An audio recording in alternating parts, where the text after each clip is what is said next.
your hand so we can address that. But I hope everybody can hear me right now.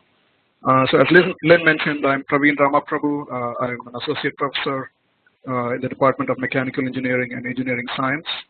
And I'm also a CTL faculty fellow starting this fall. So I'm presenting active learning strategies for STEM education. And I want to be able to cover three objectives.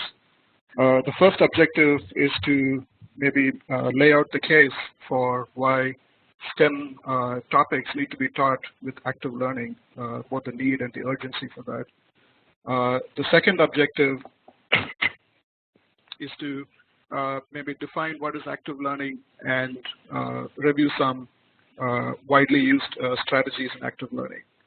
And if we have time, the third portion of the presentation would be looking at some challenges in adopting active learning to STEM subjects.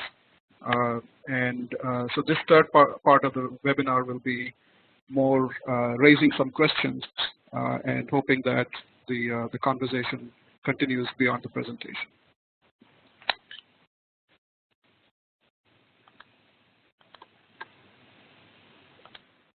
So in the mechanical engineering department, I've taught both at the undergraduate and graduate level. At the undergraduate level, I've taught introductory subjects in fluid mechanics and heat transfer, as well as currently I'm teaching a course on computational methods for engineers.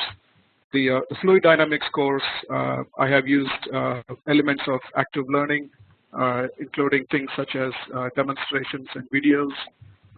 And the computational methods course that I'm teaching right now is being taught as a quasi-flipped classroom. So I became interested in active learning a couple of years ago when we received a SOTL-funded project titled Show and Tell Fluid Mechanics. So the idea behind the project was really to look at using in-class demonstrations and experiments so that we kind of blur the line in the minds of the student between experiment and theory, and both sides of science are presented together. And here you see an example of these kinds of demonstrations. These pictures are from the UNCC STEM Day event back in 2014. So that's kind of how I got interested in active learning. So I want to start by calling your attention to this recent paper by Scott Freeman and others, which appeared in PNAS. So this paper kind of made a splash in the STEM education research community, and it was touted as probably the most detailed study of active learning published papers to date. So the authors looked at more than 600 published papers, and they had really rigorous standards for admitting data, and about 225 papers made the cut. So the authors did a meta-analysis of these 225 papers, and they found that compared with traditional teaching methods, active learning improves student performance on examinations, as well as their ability to retain concepts by almost 0.5 standard deviations. Also, that the student performance on exams improved by 6%. And here's the breakup by individual subjects on how they do with active learning relative to the baseline case of traditional learning. The authors also found that concept retention is much improved if active learning is used compared with traditional teaching methods. So what does the shift of 0.5 standard deviations mean? Well, it would mean that students currently performing in the 50th percentile would move up to 68th percentile within the class, and that the average letter grade would improve by half a point. If you want to translate that into economical terms, for just the students that were included in the study, about 21,000 students, this would translate to tuition cost savings of about $3 million. And if you extrapolate that to the entire US, we're looking at a cost savings in tuition of about $3 billion.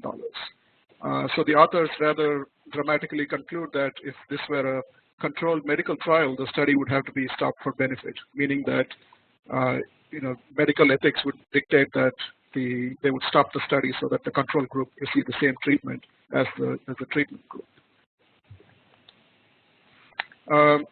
Another reason to look at active learning seriously for STEM is that STEM famously has a pipeline problem. So this is often stated in this way, that of all the undergraduate students that enroll in institutions of higher education in the US, only about 40% graduate with a degree in STEM topics. And among underrepresented minorities and female students, the figure drops to 20%. So here at UNC Charlotte, this is a significant concern, as we are always working to improve our retention numbers. So if we take these kinds of statistics and combine with the fact that over the next 10 years, it is estimated that the US economy would generate more than 1 million new STEM-related jobs, and that we would need a talent pool to fill these new positions, then the combination of these two factors creates an unsustainable situation, and so this needs to be addressed. So these issues led the Obama White House to commission a study from their PCAST committee. So PCAST stands for the Presidential Council of Advisors on Science and Technology. And so this committee was tasked with coming up with strategies to increase the STEM workforce by 1 million over the next 10 years. And the main conclusion from their study was they found that if all we did was improve the STEM retention from the current 40% to 50%, we would go most of the way towards meeting this target. And so they came up with a bunch of recommendations on how to achieve that. And foremost among those recommendations was to adopt empirically validated active teaching practices in institutions of higher education. So this led the White House to issue a call to action to incorporate active STEM learning strategies, not only in K-12, but also in higher education. And prominent among these strategies is to improve STEM teaching and support active learning. One of the earliest pioneers of active learning has been Dr. Carl Reidman at Stanford University. So Dr. Reidman is a physicist, and he in fact won the 2001 Nobel Prize in Physics for his work in the Bose-Einstein condensates. And he has said that by teaching using traditional lectures, universities are just providing an inferior product.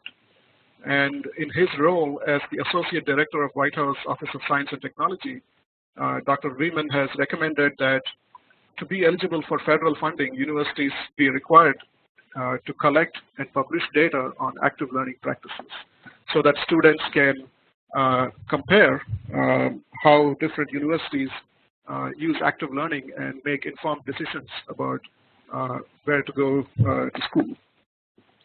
So it's not clear if these kinds of recommendations will happen, but what is clear is which way the wind is blowing.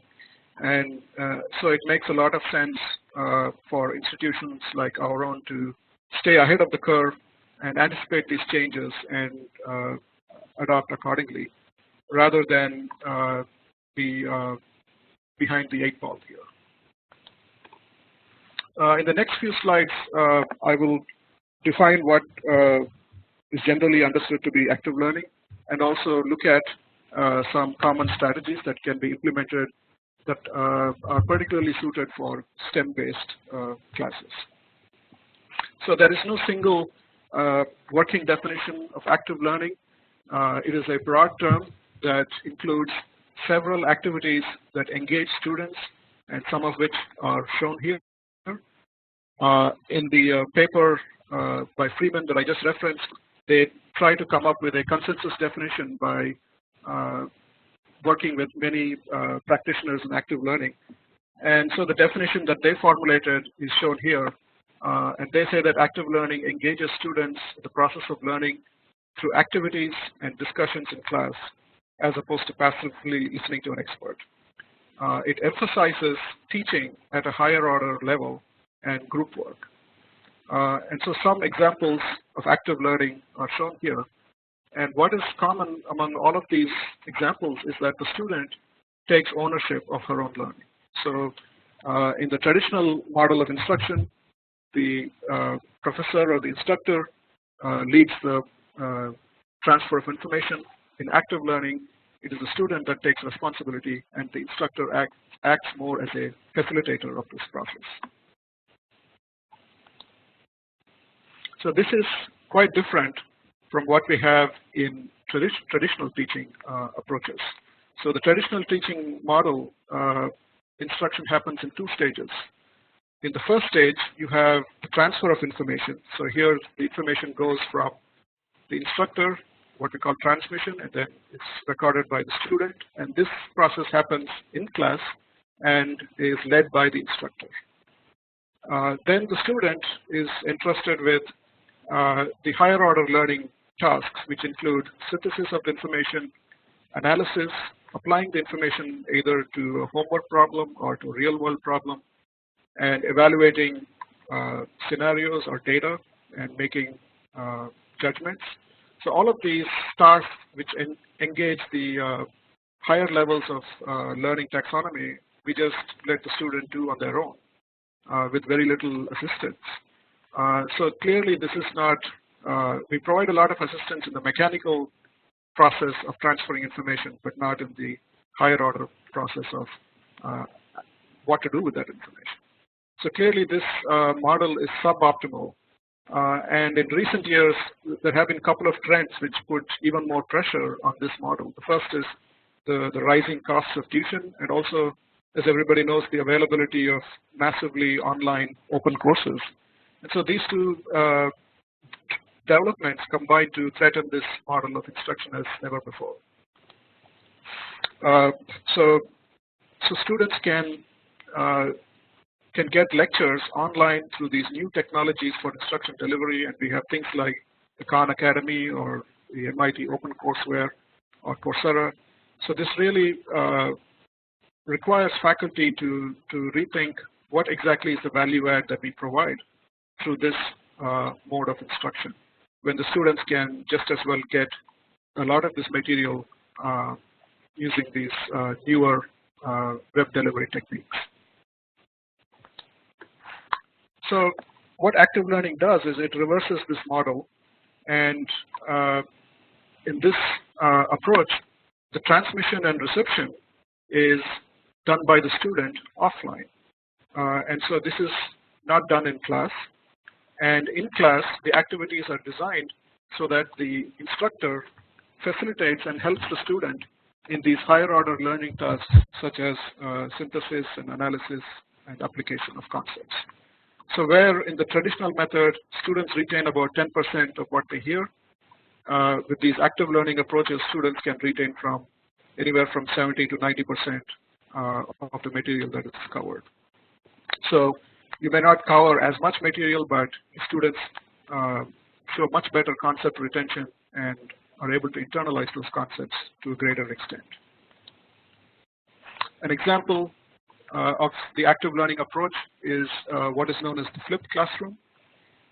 So here the offline transfer of information occurs through lectures which are pre-recorded by the instructor, and these are delivered through YouTube or podcasts or online documents. And so this is now called homework, and the lecture contact hours are used for instructor-assisted active learning. So these can include activities such as working on demonstrations or experiments, analyzing data that has been published elsewhere, applying some of the concepts to solving real-world applications or real-world problems. So here the instructor plays the role of a guide and helps the student tackle those kinds of learning outcomes.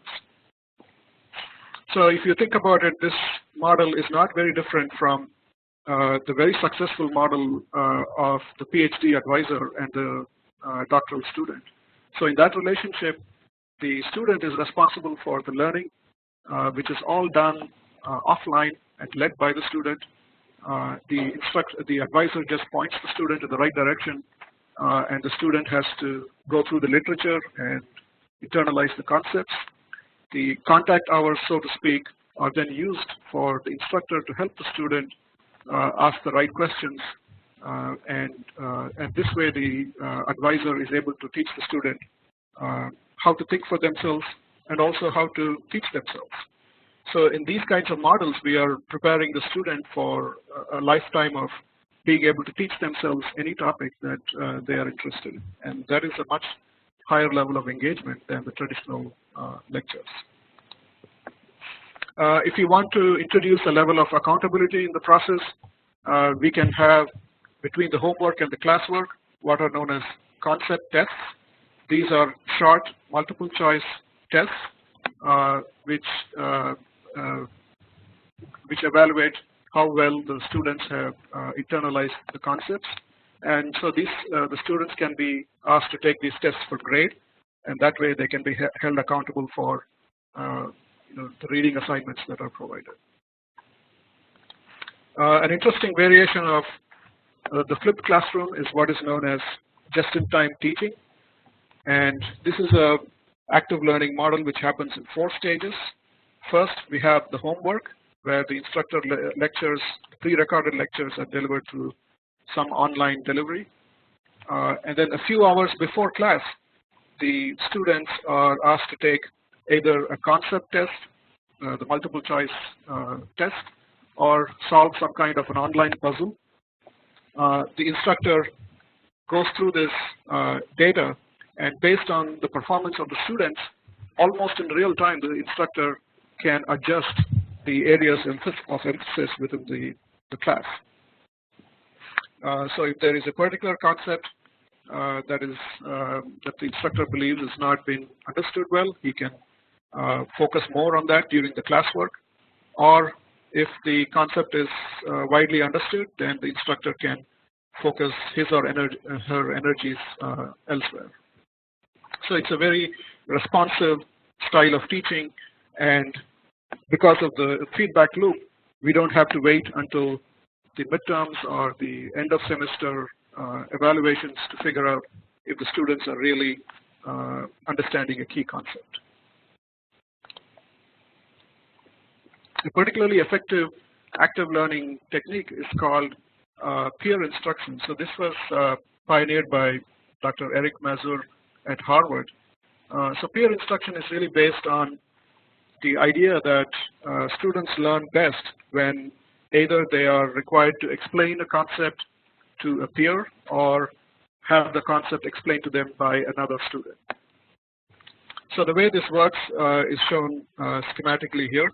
So the instructor or the faculty explains the concept for about 10 to 15 minutes, and then the students are given a concept test, and they can respond using either clickers or poll anywhere. And then based on the response, the instructor opens the class up for discussion. So the entire class is either divided into small groups or grouped into pairs of students, and the students are allowed to talk it over. The instructor, during this phase of the lecture, circulates through the class, and he kind of moderates this discussion, chiming in when necessary. So at the end of the discussion, the students are asked to retake the test, again using clickers, and almost always the students with the right answer end up convincing the students with the incorrect answer. And so this has been shown to be a very effective method compared to the sage on the stage traditional model. And part of the reason why that is because the students are learning the concept from somebody who's also just recently internalized that concept, and so is able to provide much more context. So here are a couple of concept tests. These are from my fluid mechanics class. The first one is a problem that tests the students' understanding of the Bernoulli equation. So there's not much information given here other than the schematic, and so the students have to discuss in real time and figure out the answer. The second example is from a course taught by Professor Mazur in Harvard, and also involves the Bernoulli equation. So these kinds of tests are very useful in gauging how well the students are catching on. If peer instruction is combined with classroom videos or demonstrations, then it is particularly effective. So demonstrations and videos are interesting because just by themselves, they don't significantly improve student understanding. But if you show them a video and you stop the video halfway through it and ask the students to predict what happens next, then you are creating a higher level of engagement. And similarly, if the student is shown a video and then allowed to discuss that video with their peers, then the concept retention is much higher as shown here. So here I show an example of how all of these strategies may be put together in building a conceptual understanding of some introductory material in fluid mechanics. So if you notice, there are several concepts which anchor the material that is presented, and we want, at the end of the discussion on this topic, we want the students to have a very deep understanding of all of these concepts. So we might start with a foundational concept like how a fluid is fundamentally different when a shear force is applied compared to a solid. So that's a foundational concept, and we want to start from that and then build on it to go to the next level concept, which is that the resistance that a fluid gives to shear implies that there is a property called viscosity. So here we show how some of these active learning strategies can be used to go from the foundational concept to the next level concept. So first, the instructor can explain the concept for about 10 to 15 minutes, and then the students are asked to take a concept test to see how well they've captured that concept. Then the students are given some time to discuss and go over the results of the test in pairs. And the role of the instructor is very important during this phase. The instructor has to guide this discussion and also provide inputs where necessary. And then the students are asked to repeat the concept test. And now, if it is clear that the greater majority of them have understood the concept, then the instructor can reinforce the concept with video. And again, here, the video or the demonstration has to be performed in an active way, requiring the students to either predict the outcome of the video or discuss what they've just seen. And to wrap up, the instructor can explain some practical applications of the concept just to motivate the students. And a lot of the reading and derivations are assigned as reading assignments for the students before moving on to the next topic. So most of the time is really spent discussing concepts, and the amount of time spent on derivations can be minimized. What I found is that oftentimes the mathematical knowledge is not the barrier to student understanding. So they have a fairly decent working knowledge of calculus and algebra that they're able to do the derivations on their own. Where they need help is taking the concepts and applying it to real applications or physical situations. And so active learning gives us an opportunity in STEM to engage them with that non-trivial process of learning. If you are teaching a large section, there is a particular active learning strategy called ScaleUp that has been shown to be very effective. So ScaleUp stands for Student-Centered Active Learning Environment with Upside-Down Pedagogy.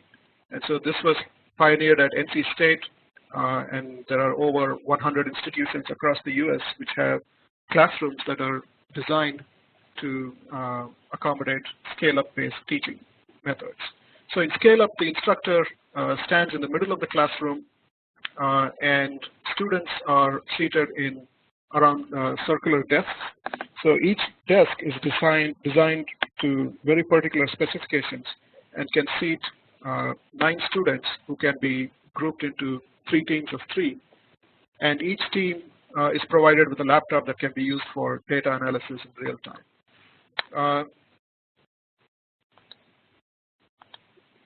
So here's an example of how the scale-up model can be used for active learning. So the instructor can lecture for about 15 minutes, introduce a concept. In this case, maybe the concept of viscosity of a fluid.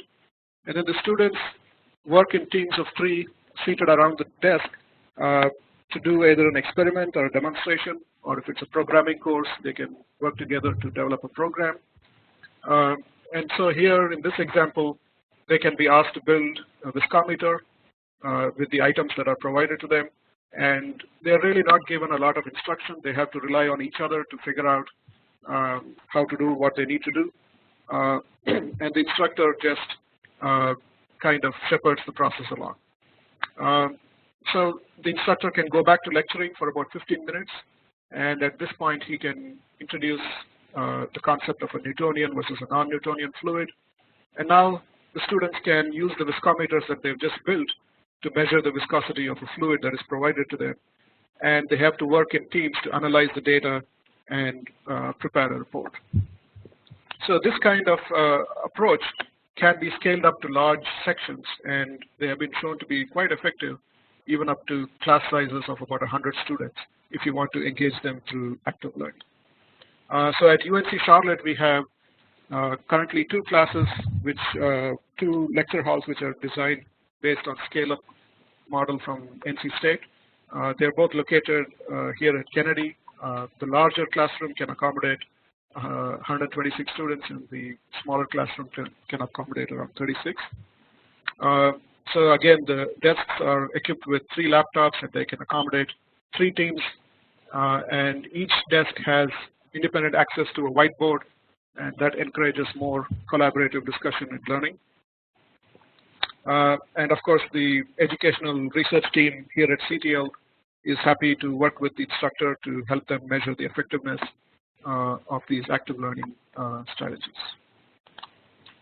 And then in the little time that I have left, I just want to maybe start a discussion on challenges to implementing active learning as it relates to STEM. And so here there are 3 areas that we have to think about as we move forward. The first is the availability of faculty resources, managing student expectations, and department and college level policies.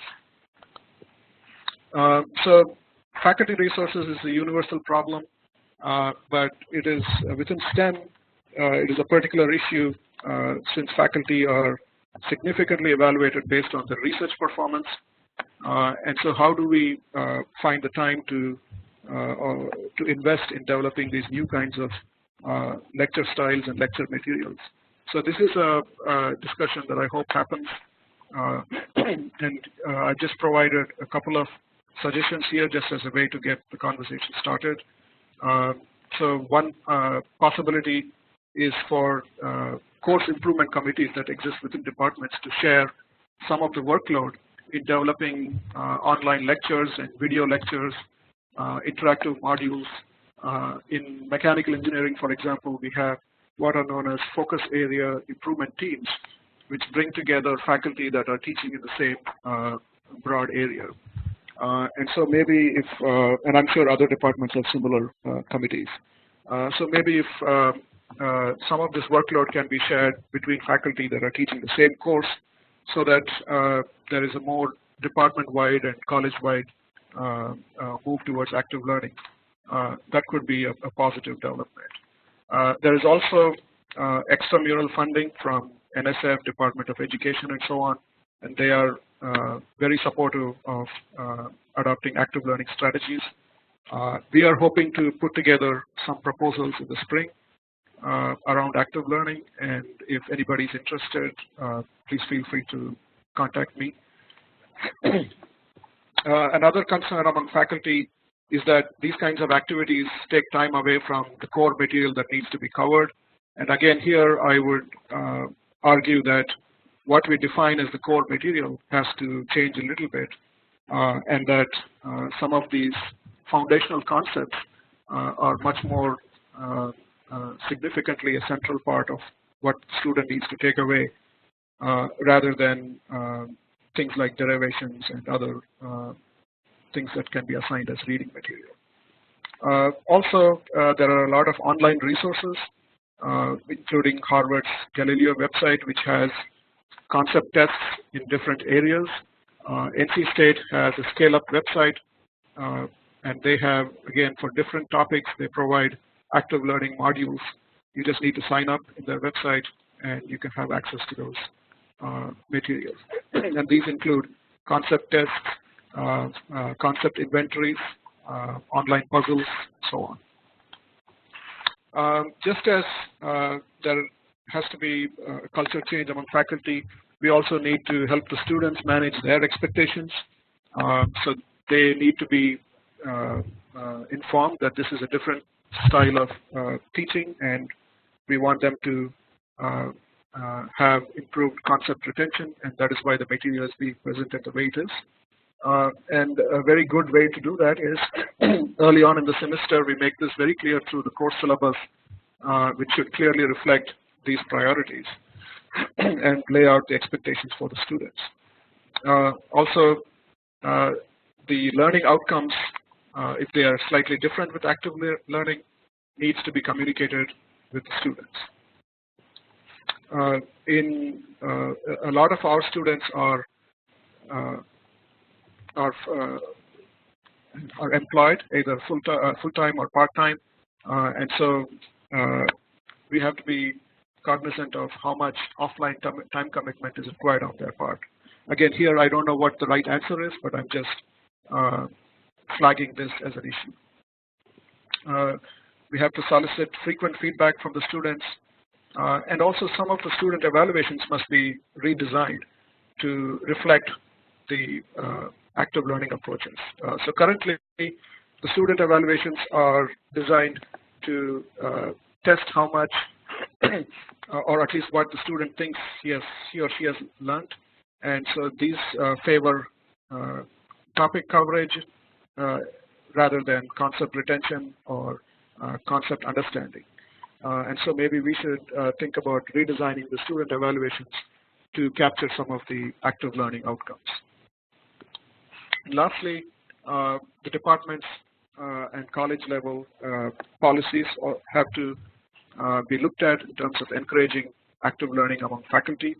All of us as faculty are evaluated annually through the annual review process, and in our self-assessment, one way to encourage more faculty to consider active learning is to ask the faculty to write a couple of lines on what steps they took towards implementing active learning in their coursework.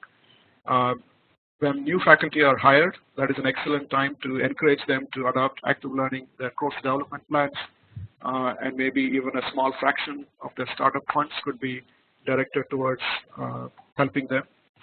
And departments and colleges need to look at how to reformulate their strategies for addressing outcomes that are required by ABET or other accreditation boards that are consistent with active learning. So I will just leave you with this slide here on the active learning resources that are available through the Center for Teaching and Learning. So we have a active learning academy that meets several times during the academic year to discuss best practices and compare approaches, and also to network. As I mentioned, CTL also has ScaleUp classrooms that are located in Kennedy. There are 2 classrooms.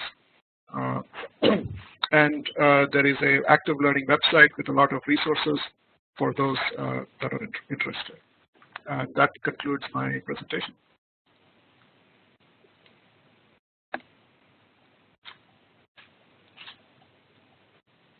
Thanks so much, Praveen. This was Dr. Ramaprabhu's first webinar, so let's give him a round of applause. You can use your little icons to do the hand clap. Before you skim on out of here, just really quickly want to highlight some upcoming webinars that we have. Hints and tricks for your accessible Canvas course promises to be a really good one. It's going to help you get started with accessibility in Canvas. And then we've got a presentation from the library on October 23rd about using ebooks in your classroom. So these are open education resources that can save your students a lot of money. So October 23rd, put it on your calendar, and I hope that you all had a good session, and have a great day.